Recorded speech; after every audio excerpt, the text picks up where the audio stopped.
Welcome back to Breakfast Television, 8:30 on your Thursday morning. Thanks for starting your day with us. Winnipeg police are asking for your help to track down a man who allegedly tried to abduct an 11-year-old girl in broad daylight. Police say she was near Arbuthnot Street and Warsaw Avenue around 9 yesterday morning when a man grabbed her by the arm and tried to pull her down the street. The girl was able to break free and run home. The man is described as Caucasian, between 50 and 60 years old, short with a small build and a mole on his face. He was wearing a black jacket, blue jeans, maroon toque with a pom-pom and scarf around his mouth. Anyone with information is asked to call Crime Stoppers. At least 2 people have died after a 3-alarm fire in downtown Toronto early this morning. Fire officials say the blaze broke out in a rooming house above a Korean restaurant in Toronto's Kensington Market area. 10 others were taken to hospital and treated for smoke inhalation. There is no word on what caused the fire.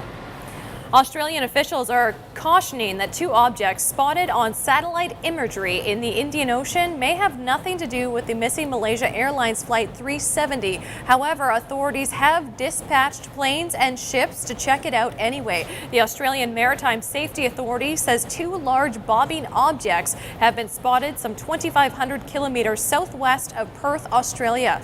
The plane, with 239 people on board, including 2 Canadians, disappeared March 8th while flying from Malaysia to China. Toyota has agreed to settle a criminal case against it by paying a $1.2 billion penalty. The Japanese automaker admits it hid information about defects that caused Toyota and Lexus vehicles to accelerate unexpectedly and resulted in injuries and even deaths. The 4-year criminal investigation focused on whether Toyota promptly reported the problems related to the unintended acceleration.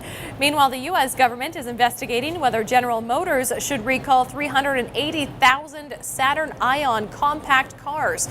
It's for the same power steering defect that affected the Chevy Cobalt, a similar car in a 2010 recall. That concern is not related to the current recall of 1.6 million Cobalts and a few other vehicles for defective ignition switches.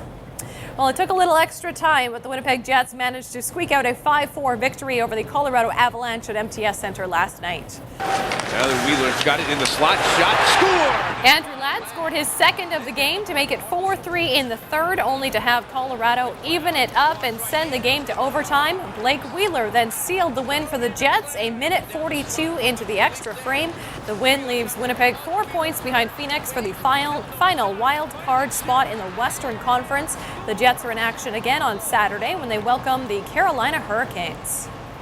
We'll have more news coming up before 9 o'clock. Now we'll check in with Jenna live at the Assiniboine Park Conservatory.